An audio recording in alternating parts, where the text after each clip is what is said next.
Endereço: Avenida Emílio Schwablitz Neto, 135, em Porto Alegre. WhatsApp para contato: 51995982500. Te aguardando. Olá pessoal, adivinha onde é que estou? Estou aqui na clínica da doutora Isa Martini para mais um momento de beleza aqui no programa Rocarina. E hoje nós vamos falar sobre o que, doutora? Lobuloplastia. Lobuloplastia. O que seria esse procedimento? Conta pra gente. Excelente! A lobuloplastia, então, nada mais é do que a reconstrução do lóbulo das orelhas, causado normalmente com o passar do tempo do excesso de utilização de brincos, né? Então, com o passar do tempo, os anos, utilizando nossos brincos pesados, acaba que acontecendo um alargamento do furo da região dos brincos. Aí tem aquele lóbulo aberto, pesado, puxado, né?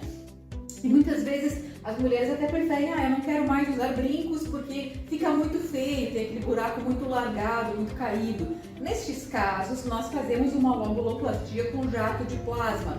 Dessa forma, nós cauterizamos o excesso de toda a pele presente que está sobrando aqui nessa região do lóbulo e a gente faz toda uma reconstrução desse espaço das orelhas, de tal maneira que o buraco fica menorzinho e também a pele dá uma subida e vocês possam voltar a utilizar os brincos normalmente, né? É um tratamento que a gente faz aqui na clínica no tempo de até 2 horas. O valor do procedimento é apenas R$1.000. Vocês podem parcelar em até 6 vezes sem juros em todas as bandeiras, salvo banco compras. Fazemos nas 2 orelhas, né? E fica bem compacta. Depois de uma semana, vocês já podem usar brinco normalmente, a orelha já vai estar bem cicatrizada.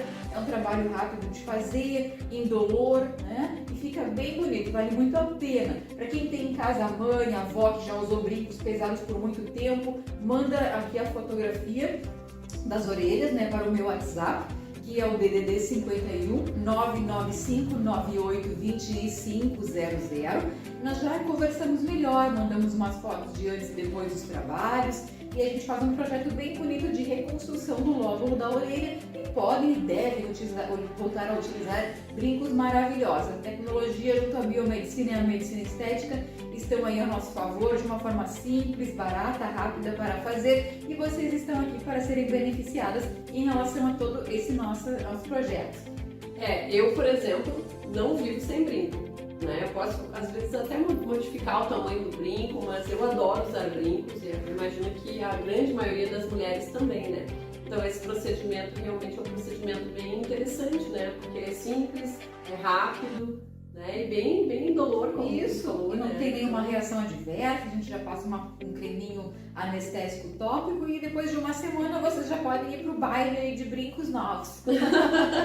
Isso depois que passar a pandemia, Isso tá? aí, todas vacinadas, né, meninas? Isso aí. Tá bom? Então tá, doutora. Obrigada. Gratidão. Até a próxima. Até a próxima. Até mais. Até mais.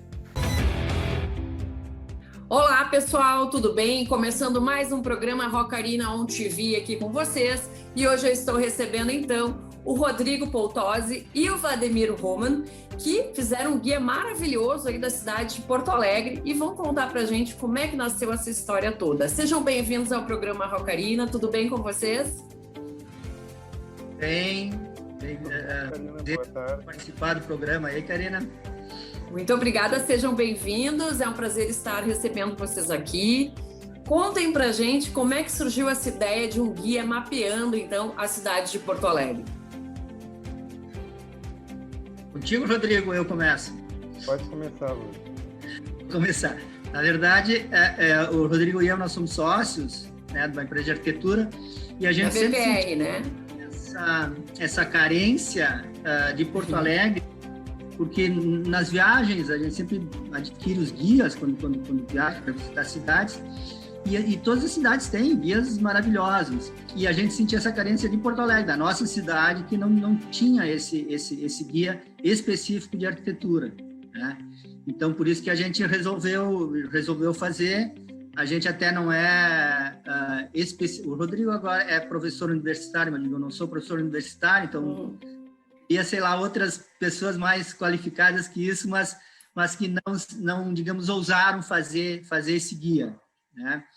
Porque sempre é uma coisa complicada na questão de fazer o guia, porque você tem a curadoria, sempre tem uns locais que ficam fora e aí gera essas polêmicas. Mas aí a gente montou uma lei de incentivo à cultura federal, né, a Lei Rouanet, e aí conseguiu fazer esse guia e daí fazer essa publicação. Isso foi em que ano, Rodrigo? 2017. 17? Versão, né? A edição impressa. Uhum. De 2017. A edição impressa de 2017, a gente lançou no IAB na Semana de Porto Alegre, em março. No momento sem pandemia, com muita gente, muita imprensa. Muita festa, outros tempos, saudade de uma aglomeração. E quem não tem, né? E quem não tem? Mas logo vai passar, né? Nós temos que ser sempre... Eu sou sempre otimista, né? E a vacina tá aí, então com certeza vai passar. Temos um alento aí, graças a Deus, né? E tu, Rodrigo, o que tu conta então desse projeto aí pra gente? A ideia inicial do guia, né, era ter além dessa questão de a cidade não tinha, mas também ser um instrumento para divulgação, né, do patrimônio da cidade, mas não só junto aos arquitetos. Aliás, a ideia inicial era que fosse uma publicação para a comunidade em geral, né, para a população em geral e para visitantes. Então sempre teve esse viés também voltado para o turismo, voltado para a educação patrimonial, não só como algo específico assim para os arquitetos, né? Eu acho que isso é bacana. E daí à época, né, a gente já discutia a possibilidade, logo depois que a gente lançou o livro, que isso se transformasse num aplicativo ou em algum site, alguma coisa do gênero, né, que possibilitasse a participação de outros colegas e com o tempo a gente fosse agregando outros edifícios, né? Não fosse uma coisa tão fechada quanto um livro, né? Porque a cidade enfim, ela está sempre se recriando, né? Se reconstruindo, sempre aparecendo coisas novas. Então a gente achava legal ter essa possibilidade de ser algo um pouco mais dinâmico, né? Tanto em ter mais, digamos, prédios, espaços públicos, mas com a participação de outros colegas também, ou arquitetos, pesquisadores, ou a própria população. Então, a partir daí que surgiu o embrião para fazer essa plataforma que foi lançado, enfim, esse mês. Que bacana. E conta pra gente, então, contem pra gente, né? O projeto, hoje, ele reúne em torno de quantas obras, né? Quantas obras arquitetônicas, urbanísticas, né? O pessoal pode encontrar lá. Eu sei que tem a parte histórica, tem a parte cultural, né? Então, contem pra gente um pouco mais sobre as obras que podem ser encontradas. Então, a gente teve esse mapeamento quando a gente iniciou o processo, a gente fez uma lista de 200 lugares, né? Depois, para a publicação física, acabaram, por uma questão, enfim, editorial, uma questão de orçamentária, acabou sendo reduzido para 100 espaços, né? Então, a plataforma essa online está partindo desses 100 espaços iniciais, esses 100 prédios iniciais, que vão desde o período colonial da cidade até a contemporaneidade agora, né? Então a gente tem uma vasta gama assim, de exemplares de espaços públicos, de edificações que representam assim, vários estilos, né? Ao longo da história da cidade. E a gente já vem recebendo contribuições, né? Apesar de recentemente ter lançado a plataforma, a gente já tem recebido contribuições de outros colegas para agregar novos espaços, né? Que é essa ideia do trabalho, né? Então, enfim, tem esses períodos, né? É legal que a plataforma tem um filtro ali que dá para escolher desde o período colonial, eclético, historicista, art déco, art nouveau, modernismo, né? E para ir identificando, é legal que dá para ir vendo, né, ao longo da história os diferentes estilos e como é geolocalizado, né? Isso está no mapa, também dá para ver mais ou menos onde é que aconteceram mais estilos, onde é que está a concentração desses prédios mais bacanas, assim, como a gente, nessa nossa primeira visão assim da cidade. Que bacana.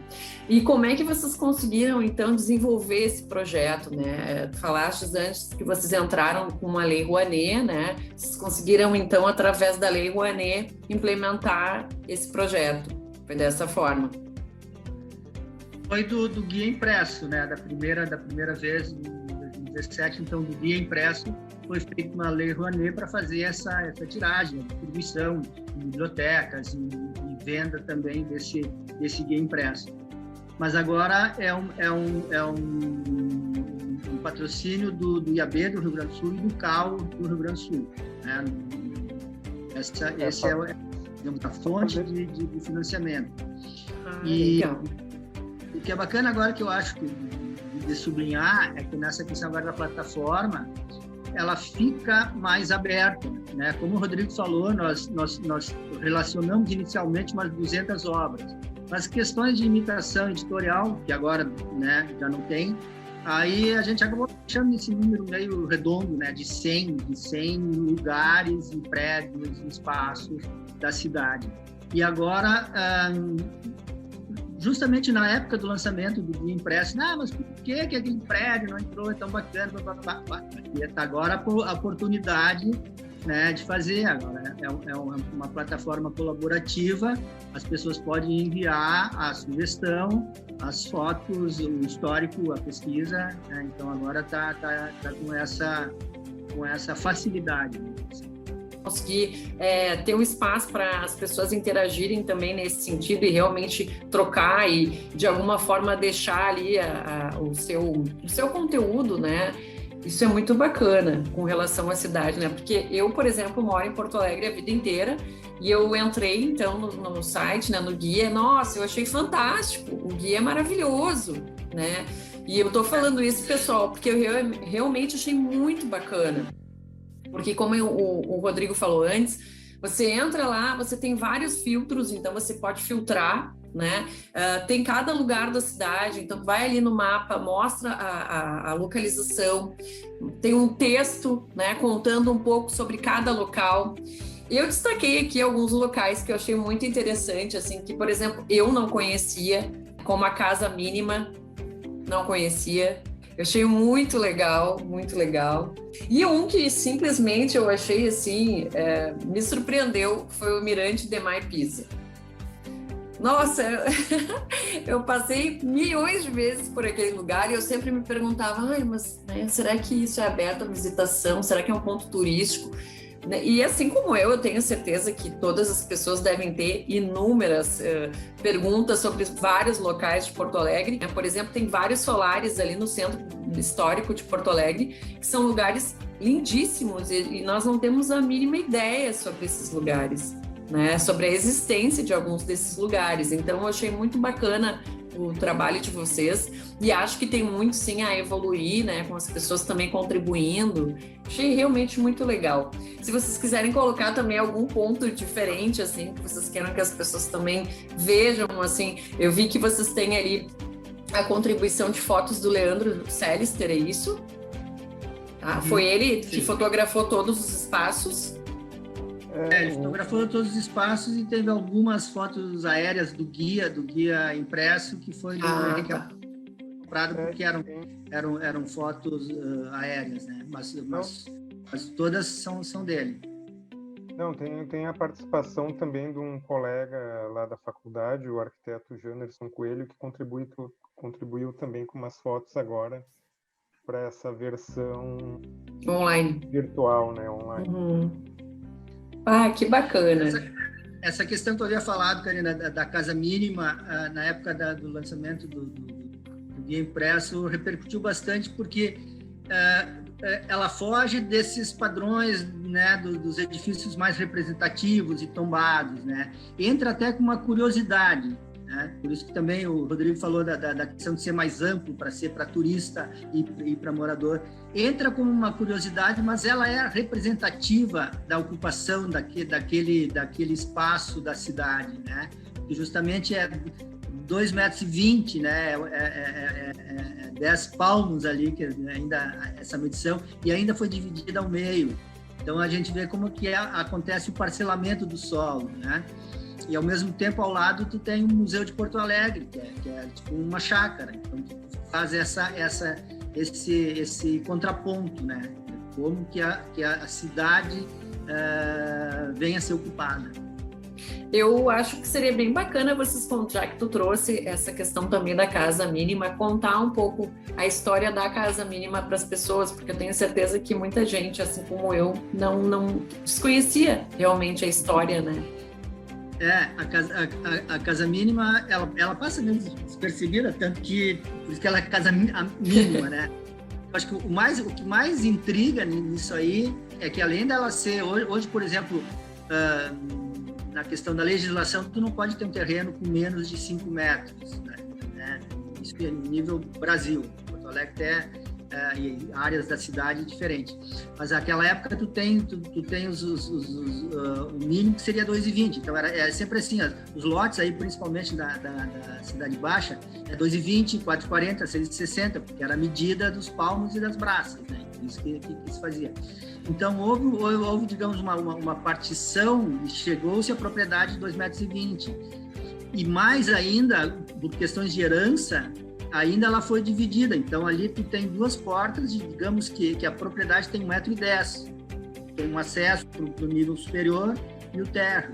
Então, isso aqui daí fica mais intrigante ainda.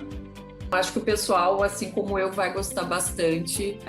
Sem dúvida é um trabalho com conteúdo realmente muito relevante, não somente para a cidade como patrimônio, mas para os visitantes, para o turismo e para as pessoas que realmente moram aqui, que desconhecem muito da sua própria cidade.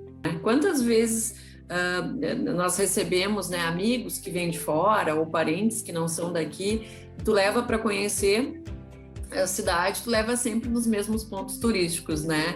É a Casa Mário Quintana, é o Margues, né? Entre vários outros, né? Eu não quero citar um que outro, porque realmente são muitos lugares, são muitas obras que realmente vale a pena. E eu achei a questão do embasamento que vocês deram, o texto, né? A informação, o conteúdo sobre cada obra realmente muito importante, assim. E isso faz toda a diferença dentro desse guia de vocês. Nós estávamos precisando, né? E digo mais, acho que seria muito bacana, eu como produtora, né? Já vi a pessoa produtora olhando o outro lado, né?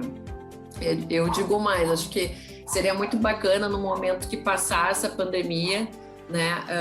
Fazer visitações visitações guiadas em cada um desses lugares, né? Principalmente para quem vem de fora. Claro que nós temos hoje o ônibus de turismo aqui de Porto Alegre, da prefeitura, que faz isso em alguns lugares, mas é de uma forma bem diferente, né? Então dá para se pensar em algo assim também. Na Argentina tem isso, né? É muito legal. Agora eu não me lembro, tem um nome específico que eles chamam lá, que é esse tipo de turismo que tu passa por vários lugares no mesmo dia, em 2 dias, mas é realmente muito válido, né? Porque às vezes tu vai visitar uma cidade, um país, e tu não tem muito tempo, né? Às vezes de estadia nessa cidade. Então, esse guia já vai ajudar muito quem vem de fora, né? E quem mora aqui, né? Também para ser cicerone aí dos seus amigos, né? Que vêm de fora visitar a cidade. Aí para conhecer um pouco mais sobre o Arquipoa, né? Nós vamos deixar aqui para o pessoal entrar no site, no portal e conhecer um pouquinho mais a nossa cidade, a nossa bela cidade. Nós estamos, Karina, iniciamos uma página lá no Instagram chamada guia.arquipoa, onde a gente vai começar a postar também materiais sobre cidade e tal, curiosidades e trazendo um pouco do que tem no guia, né? A informação e ao conhecer a cidade. E eu acho que também fica esse também convite, que eu acho que é o mais importante, as pessoas não só se apropriarem para fazerem seus passeios, né? Mas para colaborar. Tem muita coisa além desse 100, né? Eu acho que já foi um trabalho bem árduo chegar nesse 100, né? Condensar essa informação, mas tem muita coisa também para ser feita. Então a gente está na expectativa aí que os colegas, né, e a população em geral, que tem interesse, participe desse processo. Ah, tenho certeza que o pessoal vai participar, sim. Eu vejo assim que abre a possibilidade, por exemplo, de tu tem um prédio, uma referência no teu bairro, entendeu? Isso aí digamos, é uma abrangência de toda a cidade. Mas às vezes tu tem aquele prédio que é referente no teu bairro, não tem, digamos uma importância para toda a cidade, mas é importante para aquele bairro, para aquela comunidade. Isso aí é que também faz o tecido da cidade. As pessoas têm que se apropriar do seu patrimônio, né? E conhecer e divulgar. Então, isso é a plataforma que a gente está possibilitando isso, né? Não só como um guia, digamos, um turista que vá visitar Porto Alegre, já pode até se planejar, mas essa questão da representatividade mais fina, assim, mais do dia a dia, mais do bairro. Isso que a gente quer também. Não só das grandes obras, né, Vlad? Desculpa? Não só das grandes obras, né? Mas das obras menores que tem alguma... Enfim, instigam algum sentimento bom, né, para aquelas pessoas, mesmo que seja num nível mais local. Mais local, mas é aquela referência mais de bairro, assim, que constitui o tecido da cidade, entendeu? Isso é que vai fazendo. Tu imagina, a gente bota esses 100 ou os prédios todos tombados. Imagina se esses prédios só que se mantêm e o resto termina a cidade. A cidade não é só esses pontos representativos, é todo o tecido da cidade, né? É isso que... Então entrem lá, pessoal, conheçam www.arquipoa.com.br, tá aqui embaixo já para vocês. Entra lá e confere, né? Descobre aí os lugares, faz como eu, que fui lá em alguns lugares que eu olhei assim, mas esse lugar aqui eu não conheço. Entra lá, descobre, que é muito legal, né? Foi muito bem escrito, tem fotos muito bacanas, realmente o pessoal vem a agregar, venha a dar a sua contribuição, colaborar, né, trazendo outros lugares aí da nossa cidade, que também é tão grande, né, tão grande realmente, e tem vários lugares aí para serem visitados e descobertos ainda.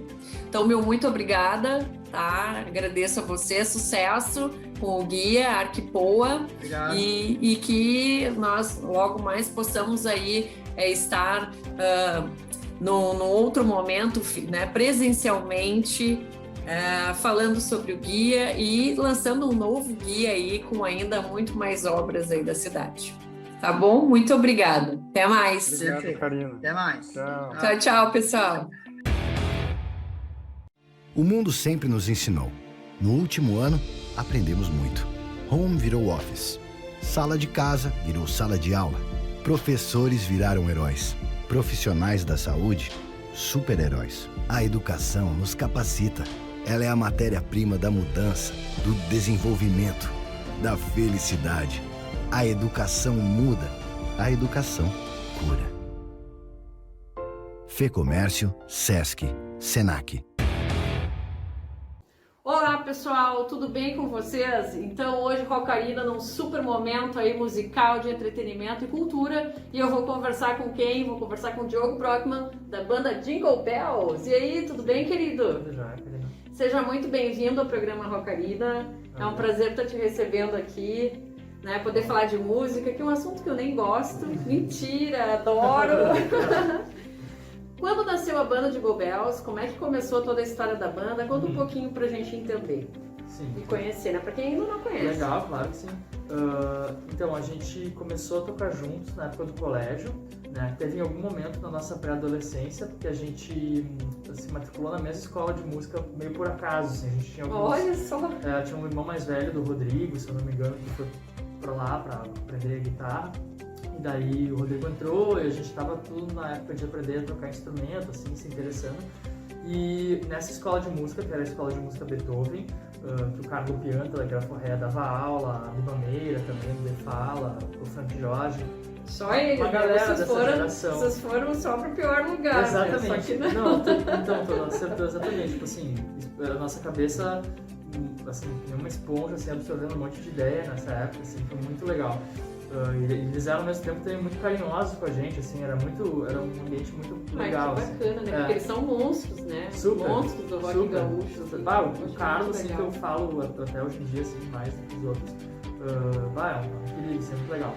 Mas enfim, daí a gente tinha nessa escola apresentações semestrais, que a gente tinha que escolher um repertório de 2 músicas e tocar essas músicas pros pais e tal, né? Até pra mostrar pra eles que a gente tá fazendo alguma coisa. Mas daí no fim a gente acabou meio que fixando uma formação, assim, por afinidade também. A gente se encontrava no colégio direto também, né? E daí acho que meio que esse foi o princípio, assim, aos poucos começaram a surgir composições próprias. O nosso show era todo depois, né? Um tempo depois, assim, né? A gente começou a fazer show já, isso aí, eu tô falando quando a gente já tinha uns 20 anos de idade, né? Por aí uns 5 anos rapidinho. Mas daí a gente começou a se solidificar com cover, mais rock clássico, e daí ia fazer música própria, assim. Mas o início foi essa E quando é que foi essa virada, assim, né? De começar com música própria? Eu não sei se tem uma resposta de um momento fixo, assim, mas eu tenho memórias bem antigas, assim, de já existir bem no início da banda uma que outra música própria, assim, sabe? Que a gente tocava em show, daí começou a tocar às vezes em festa no colégio, assim, né? Então, mas é engraçado, porque nessa época com uns 20 anos era tipo assim, acho que as 3 próprias e o resto do show cover, e daí essa proporção foi se modificando, até que eu acho que na época do lançamento do Maravilhas mesmo, a gente já não tocava mais cover, assim, no show. Vamos relembrar aqui um pouquinho, então. Em 2013 foi o Lobo do Mar, né? Em 2015 veio Maravilhas da Vida Moderna, que citou agora. Também em 2018 Todo Mundo Vai Parar. E o último e mais recente trabalho é Parar Pra Pensar. Sim. E vocês, né, passaram aí por vários momentos, né, diferentes, né? Vocês ganharam ali o prêmio Açorianos na categoria compositor, né? Também na categoria de projeto gráfico. E várias mudanças, né? Poxa, o Todo Mundo Vai Parar foi eleito aí o 31º melhor disco brasileiro em 2018. Isso é um baita feito, não é pouca coisa, é um baita feito, né? A revista Rolling Stones também, né, reconheceu vocês aí como um dos melhores álbuns brasileiros, né, no semestre de 2018. Então, poxa, é uma estrada, já começou muito bem, né? Já começou assim com um brilhinho forte, né? E como é que foi toda essa virada, assim, de tipo, né? O prêmio deve ter mudado muitas coisas na vida de vocês, na vida de vocês como banda, como artista, né? E daí depois vocês também, alguns integrantes de vocês foram morar em São Paulo, né?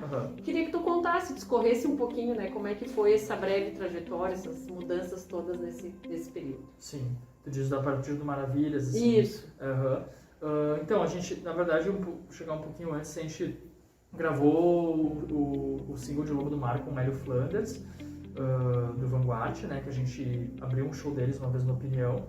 E também foi nosso primeiro trabalho com o Marcelo Fruet como produtor musical, né? Esse single de Lobo do Mar. E daí depois a gente partiu para a produção do Maravilhas da Vida Moderna com o Fruet também, né? E o prêmio foi maravilhoso, assim, a gente tava, tipo assim, foi a nossa estreia como banda, assim, oficialmente, no sentido de lançar um álbum, né? Que é tipo assim, que é a grande obra de uma banda, assim, né? Se bem que hoje em dia isso tá mudando um pouco em relação ao sino, mas enfim. E daí foi muito legal já com esse primeiro trabalho tu ter um reconhecimento, assim, até a nível nacional, que a gente, enfim, o país é muito grande, assim, a gente sempre tentou também abraçar ele nesse sentido, assim, né, de estar aqui no sul e dar uma atenção aqui pro sul, assim, mas também não descuidar o olho do resto do país e tal, que é um mercado muito grande, um país muito grande, né? Então, foi bem legal esse pontapé inicial, assim, né? E daí, depois, ainda com o Fruet, a gente lançou Todo Mundo Vai Mudar em 2018, né? E o single de Para Pra Pensar em 2020. Eu contei do lance do single de Lobo do Mar, porque agora a gente está finalizando o terceiro disco com produção do Hélio Flanders. Ai, que legal. legal. Elinho, produção dele e do Gilberto Ribeiro Júnior, gravado na Pedra Redonda, do Wagner Lagman, aqui em Porto Alegre, no Rio Grande do Sul, né? Então esse terceiro disco, enfim, ele já é um outro momento, assim, da banda, né? E eu acho legal que tem esse link com o Hélio, que a gente conheceu em 2013, e ele voltou a ter um papel importante na banda agora com a produção desse terceiro disco, assim, né? Em relação ao pessoal que está morando em São Paulo, né, o Fabrício e o Felipe estão morando lá. Eu morei lá por um semestre, uns anos atrás, assim, voltei para Porto Alegre, e eles estão lá, enfim, também com atividades paralelas, assim, né? Mas também super atentos ao que está rolando na cidade, assim, tentando conectar a gente com o resto do país ainda, assim, nesse movimento que a gente tem. E vocês entenderam, então, que na verdade essa mudança de alguns integrantes para lá, que também neste em São Paulo, que era uma mudança necessária, né? Para a carreira, tudo mais. Como é que tu vê hoje a cena independente musical aqui em Porto Alegre, no Rio Grande do Sul, ou em Porto Alegre especificamente? Sim. Como que eu vou dizer? Bom, agora especificamente tem essa questão da questão dos shows estarem parados, né? Isso daí tem um impacto imensurável. Não, sim, a assim, pandemia, né? Nem vou partir desse ponto que já é todo mundo, mas assim, pra posteridade, registrado. Mas... Se nós estamos de máscara, vai ficar pra posteridade. Nós vamos ver isso, né? Lá na frente, vamos dizer, olha só, um dia a gente usou máscara, olha que coisa, né? Tomara que seja logo, viu, pessoal? Não, é sério. Mas eu não sei, eu tenho sentido de uns anos pra cá, assim, acho que de uns 3, 4 anos, que deu uma... Eu não sei, tem alguma efervescência rolando diferente, assim, sabe? Eu lembro bastante quando surgiu o Agulha, assim, que eu... Sim. Né, tipo, eu tinha a impressão que ele possibilitava a vinda pra Porto Alegre de alguns artistas, acho que talvez bastante em função da curadoria que trabalhava ali, de alguns artistas da cena independente nacional, alternativa, que ou tipo assim, ou o Ocidente era muito pequeno para abraçar eles, ou não costumavam ir para lá por algum motivo, ou a opinião era muito grande para esses artistas virem, sabe?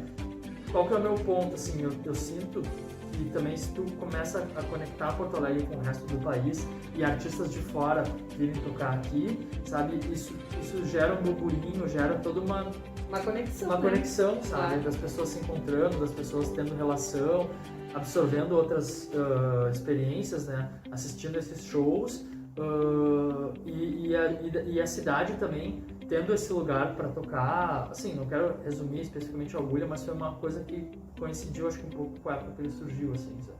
Eu tenho essa teoria na cabeça, assim. E não também querendo dizer que os artistas daqui só reagiram em função de quem veio de fora, não nesse sentido, mas de que, tipo, esse lugar estando aberto, sabe, tu cria um espaço para as pessoas se encontrarem, assim, isso é muito necessário, sabe? Eu lembro bastante... É um espaço de convivência, é um espaço que dá a oportunidade de exposição, de divulgação, de vitrine para outros trabalhos, outras bandas, né? É fundamental, na verdade. Sim, tem que ter um lugar, assim. Eu lembro bastante daquele livro do David Byrne, que eu acho que How Music Works, eu não lembro se foi traduzido. Foi. É muito bom esse livro, né? Tem uns insights muito simples, assim, muito diretos e muito legais, assim, de perceber, por exemplo, em relação ao CBGBs ali, que ele fala de Nova York, desse lugar, assim, para as pessoas estarem, assim, enfim. Pois então, voltando aqui, então. Vamos falar um pouquinho sobre Todo Mundo Vai Mudar, que foi um estouro, né? Queria que tu falasse, assim, como é que... Quando vocês criaram, na verdade, esse disco, né? Esse álbum, qual era o momento, o que vocês estavam a pensar? Porque Todo Mundo Vai Mudar é algo muito complexo e, ao mesmo tempo, muito real em 2021, né? Sim. Sendo que esse álbum ele foi lançado em 2018. Sim. Eu queria que tu trouxesse essa perspectiva, principalmente para esse momento atual que nós estamos, né? Tu falou, eu não quero falar de pandemia, mas não tem como não falar. Sim, nós estamos vivendo um momento que, ao meu ver, já falei isso outras vezes, é caótico, né? Mas sairemos desse momento, né, pessoal? Mas enfim, a gente precisa falar disso porque nós estamos falando de ponto de vista, Sim. nós estamos falando de perspectiva e mais do que isso, nós estamos falando de vidas, Sim. né? Sim. E acho que quando vocês trazem para uma música com essa, né, cheia de... Nossa, essa música, ela traz muitas coisas, né? Então eu gostaria que tu falasse um pouquinho sobre esse álbum e essa música em particular. Tá. Bom, assim, o álbum, ele teve temos uma maneira bem específica na qual ele foi feito, assim, que é a gente compôs ele meio a 8 mãos, assim. A gente ficou um mês, mais ou menos, ali na Zona Sul, de novo no estúdio da Pedra Redonda, do Wagner, trabalhando algumas ideias que já estavam prontas, mas se eu bem me lembro, muita coisa foi feita lá, assim, sabe? A grande parte do disco foi feito lá na casa. E também foi o disco que meio que inaugurou o Fabrício oficialmente na banda, assim, sabe? Sim, nós não apresentamos os outros integrantes. Então, né, Rodrigo Fishman na voz, na batera, então o Diogo, que está aqui comigo, também voz e guitarra, e o Felipe Kautz, e entrou então o Fabrício Gamboge, isso, na guitarra e arranjos. Né? Exatamente, então o Fabrício, né, tem um trabalho solo muito legal, se quiser acompanhar, chama Bri. Ele, na verdade, ele chegou a me dar uma aula na escola de música Beethoven, do lado do Carlo. Ele é um pouco mais velho que a gente e ele teve um certo momento, assim, quando a gente estava fazendo shows, há muito tempo atrás, em trio, que ele nos escreveu um e-mail, assim, que isso era legal de contar. Falou, galera, quando vocês precisarem de mim, eu gostei muito do show e tal, a gente ficou muito feliz. E um tempo depois a gente chamou ele para arranjar umas músicas bem antigas que a gente nem chegou a gravar direito. E daí ele fez os arranjos, então ele já estava tocando com a gente, na verdade, no Maravilhas, né, pra gente executar o disco de 2015, ele já estava com a gente. E ele daí entrou super de cabeça na composição e na criação dos arranjos de banda também do Todo Mundo Vai Mudar, né? Então teve esse momento bem importante, assim. E eu relaciono ele também, mas assim, não profeticamente, assim, mas tipo, ele coincidiu bastante também com uma troca da presidente, assim, né? O Todo Mundo Vai Mudar, sabe? E não sei, tem uma música especificamente Ser Incapaz de Ouvir ali, que pra mim retrata bastante esse momento que a gente tá vivendo de opostos e coisas assim, sabe? Dessa falta de comunicação entre as pessoas, do lance da lacração e cancelamento, e de se verem como inimigos, né? Exatamente, não como pessoas uma polaridade. Que estão no mesmo lado, uma polaridade que não ajuda ninguém no fim. Exatamente, eu acho uma das mais representativas, assim, sabe, do que estava rolando na época do lançamento, assim, sabe? E a questão, a gente sempre teve, em relação às temáticas, assim, uma questão de querer ter uma profundidade nas letras, mas ao mesmo tempo ter uma leveza. Uma leveza e também ter de não exatamente apontar o dedo, assim, sabe? Mas também de serem tópicos que fossem universais, assim. Então, tipo, ela acaba tendo uma temática que é bem universal, que é tipo assim, não tem quem não passe por isso, não passe na vida por mudança, sabe? Sim. Então ela acaba tendo, e não é à toa que ela foi escolhida como a faixa título do disco, assim, sabe? Que é uma coisa que ela representa bastante esse nosso modo de querer apresentar as canções, assim, sabe? Que bacana. Vocês agora em março tiveram no SXSW. Então, vocês estiveram nesse festival, que é o maior festival de inovação e criatividade, música, cinema, que acontece em Austin, né? Sim. Poxa, cara, me conta um pouco, conta pra gente um pouco sobre isso, né? Sim. Porque imagino que tenha sido uma super experiência. Sim. Foi uma surpresa muito legal saber dessa seleção, assim, de seleção, não por votação nada, mas desse convite, né? Eu acompanho, assim, de ouvir falar do festival, tem uns amigos que tocaram, assim, há muito tempo. Tem um primo que frequentava, assim, e realmente uma coisa que foi muito legal, a gente teve acesso durante o tempo do festival, ele foi virtual esse ano, é claro, sim. A todas as palestras, assim. Então, tipo assim, a gama de tópicos que estava sendo tratada era gigantesca. Eu tentei me organizar, assim, tem uma amiga que trabalha com tendência, assim, que eu disse, por favor, me faz um resumo. E daí foi bem legal conseguir assistir algumas, assim, sabe? Sim. Mas é um evento que eu imagino o potencial dele acontecendo ao vivo, assim, deve ser inacreditável de estar presente ali, sabe? Não deve conseguir dormir por dias, assim, sabe? Com certeza, imagina. Mas foi bem legal a questão também de apresentar nosso som pra galera de lá, assim, foi massa. Sim, uma super vitrine, algo surreal. E dos eventos que vocês já participaram, Diogo, tipo, qual foi o maior evento assim, que tu considera, nossa, essa experiência foi bombástica pra gente, foi maravilhosa. Divide aí com a gente. Eu fico pensando assim, agora, especialmente que a gente tá assim, sem circular, uma das coisas que eu mais gosto da profissão, exatamente essa de banda, assim, é de, tipo, tu tem a tua vida, sei lá, durante a semana, em casa, com alguma rotina, assim, Sim. e chega no final de semana, tu pega tua guitarra, uma muda de roupas e vai, sabe? É muito legal. Então, agora tô falando aqui, o primeiro veio na minha cabeça foi um momento que a gente passou num edital do Banco do Nordeste, no Nordeste, e a gente tocou, se eu não me engano, em 4 ou 5 cidades. Assim. Foi tipo, que bacana. Acho que Fortaleza e mais umas 4, só que no interior, assim, no sertão, assim. Nossa. Foi muito diferente, exatamente isso, assim, sabe? E eu gosto muito de chegar num outro lugar e sentir outro cheiro, outro ar, sabe? Essa diversidade, assim, e a gente justamente tá praticamente isolado aqui, sabe? Tá no sul. Na ponta, né? Na ponta, né? Então, geograficamente, a gente já tem essa questão, assim, de tu ter a oportunidade, a chance de ver a reação de outras pessoas no outro lado do país, assim, sabe? E daí depois sair do show, tomar uma cerveja com as pessoas de lá, a gente gosta muito dessa interação. A gente sempre depois respirar dos shows... uma outra cultura, Exatamente, né? Mesmo que rápido, assim, sabe? Nunca dá tempo, tipo assim, quando a gente começou a viajar, né, a gente falava, vamos conhecer um monte de lugar, mas é completamente diferente de tirar férias, sabe? Sim. Porque, tipo, tu tem pouquíssimo tempo, os horários são horríveis, os voos mais baratos são sempre às 5 da manhã, sabe? Então, né, se tu quer ficar mais um tempo, daí é porque tua conta tem risco, claro, e tá ótimo, mas... Enfim, mas só de estar circulando e sentindo essas outras coisas, essas outras pessoas é a maior coisa, assim, sabe? E eu respondo maior não no sentido da quantidade de público, mas daí no sentido dessa sensação, assim, dessa troca, sabe? Com certeza. Respirar outra cultura, né? Então, ver como as pessoas pensam de forma totalmente diferente. Trocar também, né? Que banda que toca aqui, que eu não conheço, que... Poxa, isso é tão legal. E tu tava falando também antes sobre a questão das bandas, né? Da conexão com outras bandas. Eu vejo que é muito importante essa circulação, né? Circular bandas por todo o país, né? Sim.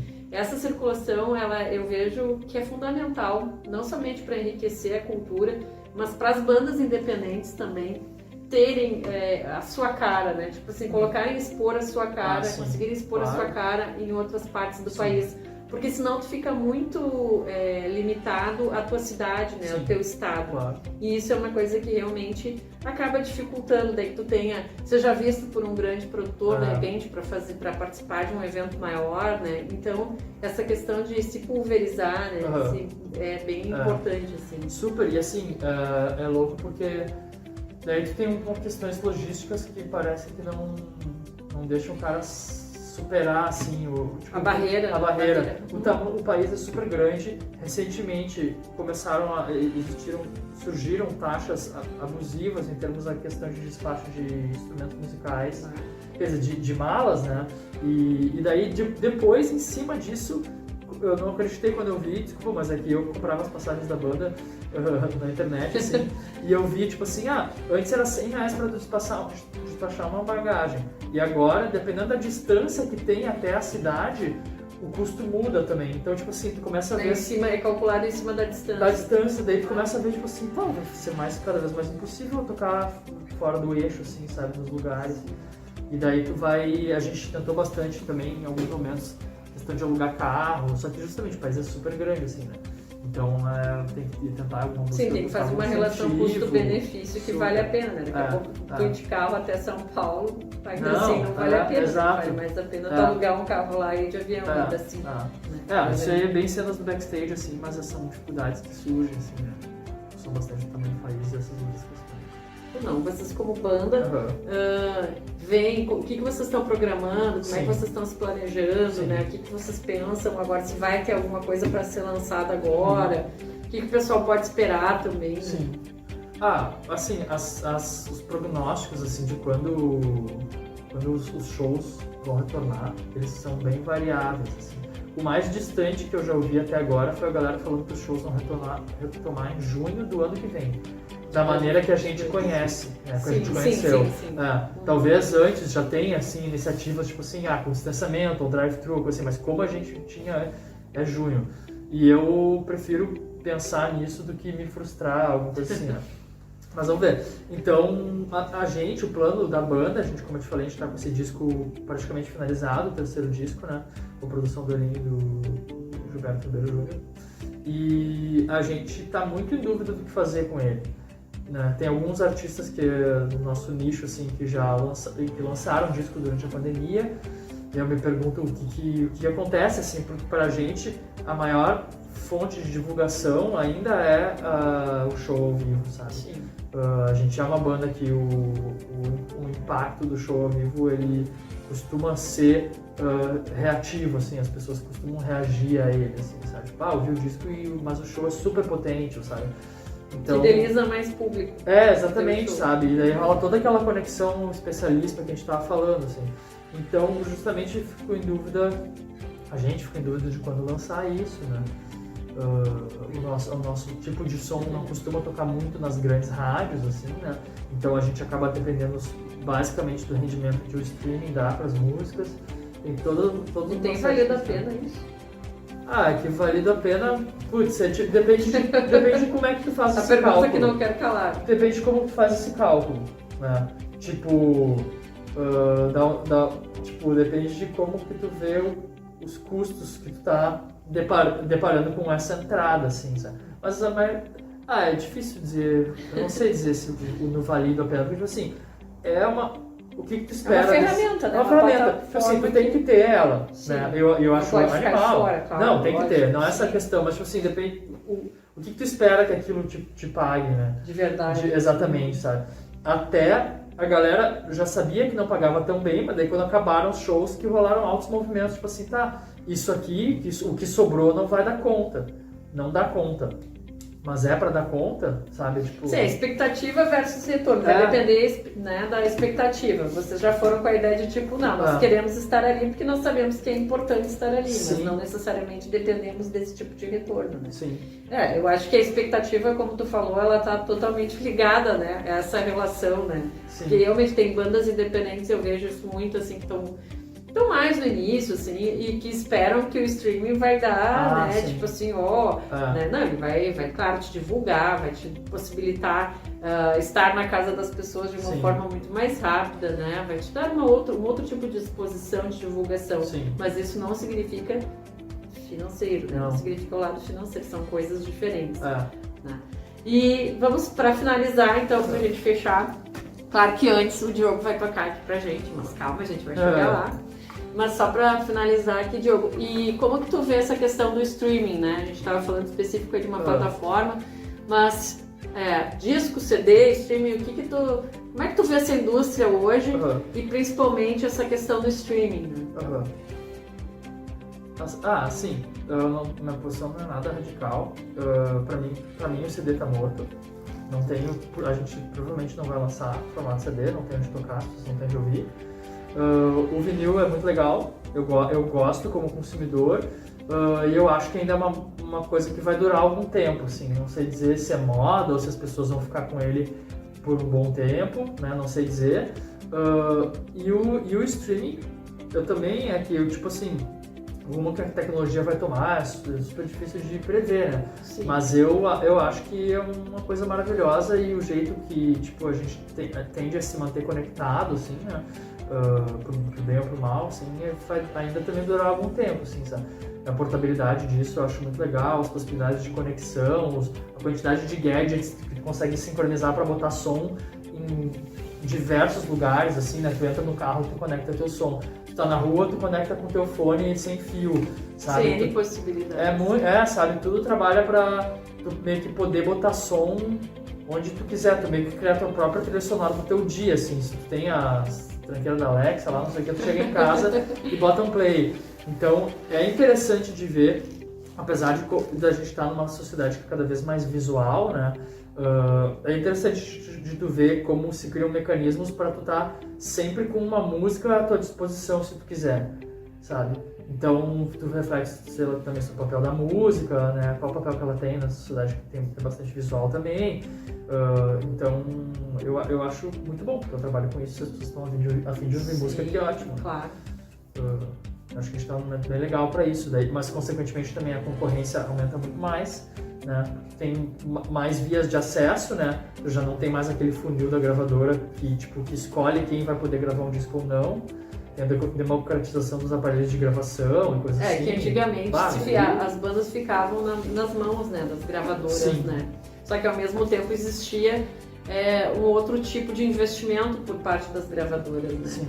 Hoje tu tem um outro lado, que é conseguir te divulgar, conseguir, né, aparecer para 1 milhão, 2 milhões de pessoas, seja lá o público que vocês têm, e tá mostrando o teu trabalho. E isso antigamente, se tu, né, não tivesse um bom produtor, Sim. tu não conseguia fazer isso de Sim. jeito algum. Então, realmente, esse é um super poder que essas ferramentas nos dão, né? Claro que, por exemplo, tu falou do visual, né? Os podcasts estão aí e nem todos são, né? A maioria dos podcasts são mais gravados de áudio mesmo, gravação de áudio.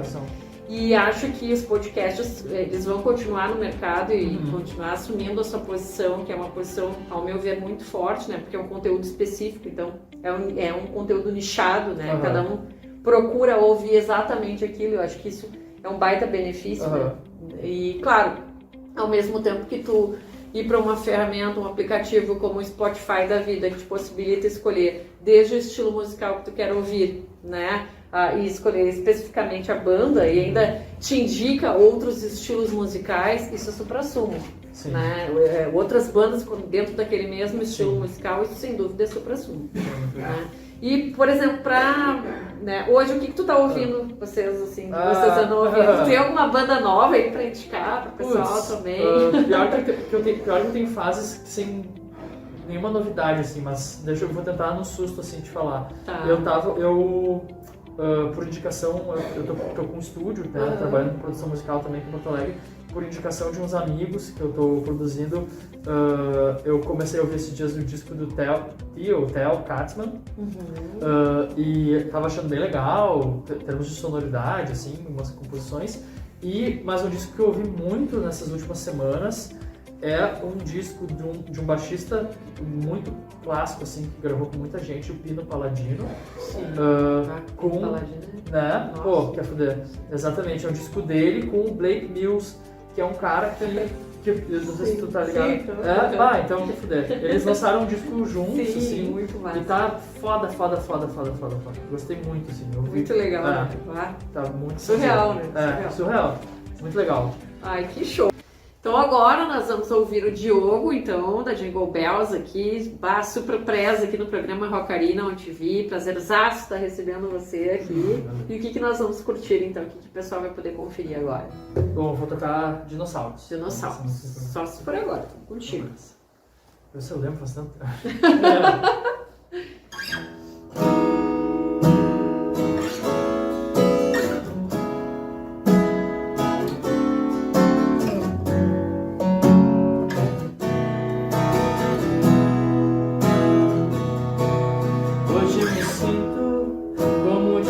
Se sentiram os dinossauros quando de longe lá no alto avistaram, iluminado no espaço sideral.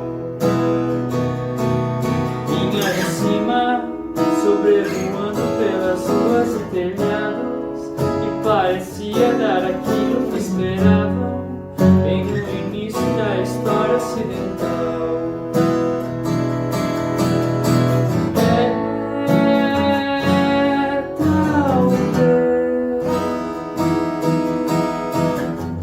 A sua imaginação esteja tão limitada por problemas reais.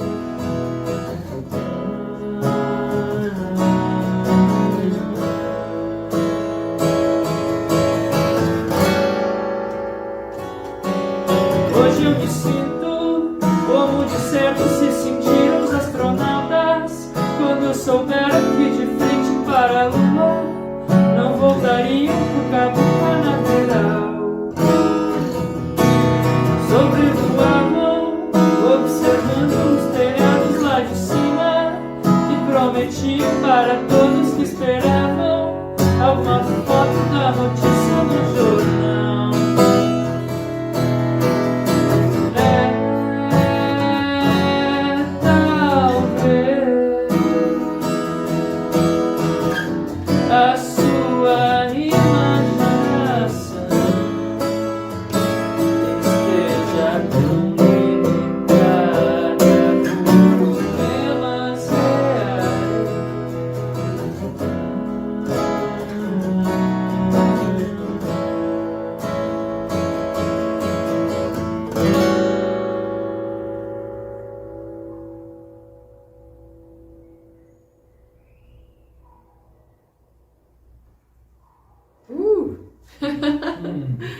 Que bacana, maravilhoso, maravilhoso. Eu aqui, ó, estou aqui ao vivo vendo isso, gente. Olha, super recomendo.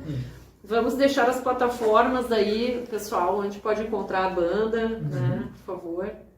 Bom, a gente está no Instagram, estamos no Facebook, no Twitter. É legal que cada uma delas tem um jeito diferente de lidar, assim, de interagir. Mas acho que são essas principais, na verdade. YouTube também. Ah, desculpa, com certeza. YouTube, Sim. Na verdade, a resposta mais curta e grossa que eu dou, mas às vezes eu não dou, é Google. Mas é porque tem tanta plataforma, Twitch e essas coisas que eu não deveria, mas não manjo. Mas enfim, essas 4 que a gente falou são as principais que a gente atua, assim, é bem legal, porque a galera interage, a gente responde. Com certeza. Enfim. E o pessoal vai ficar curtindo e conferindo aqui mais um clipe, então, qual que tu quer que eu deixe aqui pro pessoal curtir? Todo mundo vai mudar? Ou ser incapaz de ouvir? Qual que tu... Deixa eu corrigir uma coisa que eu até não falei, viajei. Depois de Para Pra Pensar, a gente lançou um EP acústico, né? Que ele contém 7 músicas que a gente já tinha lançado e uma inédita chamada Antes de Dormir. Tá. E eu gostaria que tu exibisse esse clipe. Antes de dormir. Ele ficou muito bonito. Ele foi feito no YouTube e tudo. Isso, exatamente. Beleza. Foi feito pelo Eduardo Steindestiar, que é um amigo nosso que mora e toca na Itália com uma banda chamada Celton. São todos meninos aqui do Rio Grande do Sul, de Porto Alegre. Mas são 3 guris que moram lá. E ele também é designer e ele fez um clipe com aquarelas à mão, assim, ficou lindo. Chama Antes de Dormir. Ok, então o pessoal vai curtir em primeira mão, então, praticamente, aqui no programa Rockarina On TV. Jingle Bells, valeu, até mais, galera. Obrigado. Obrigada, meu querido. Só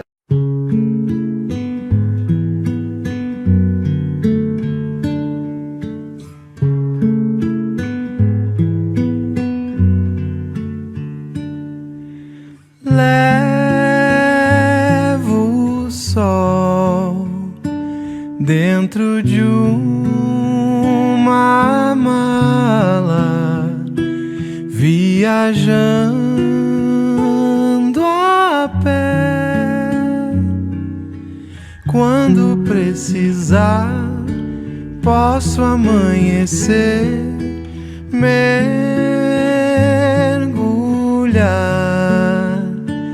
em um mar de e afogar a dor antes que acabe o dia. Risos, medos, planos, o passar dos anos visto a olhos nus. Despertamos juntos desse sonho que sonhamos muito antes de dormir.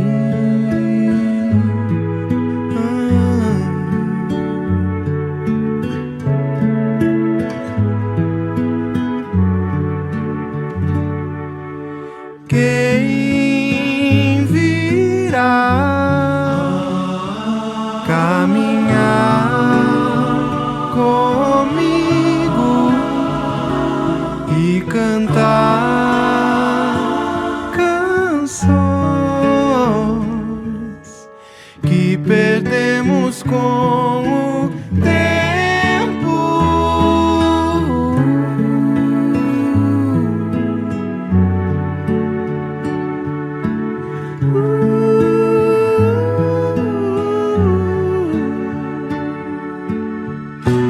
Quando a sorte me levar uma imensidão, outro amanhã vem vindo,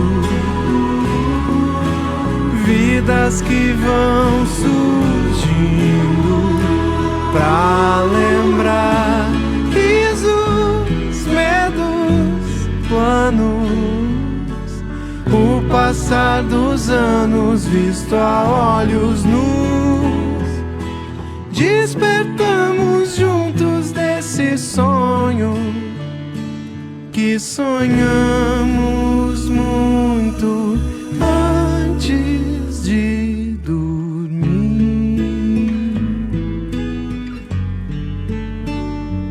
que sonhamos muito antes de dormir,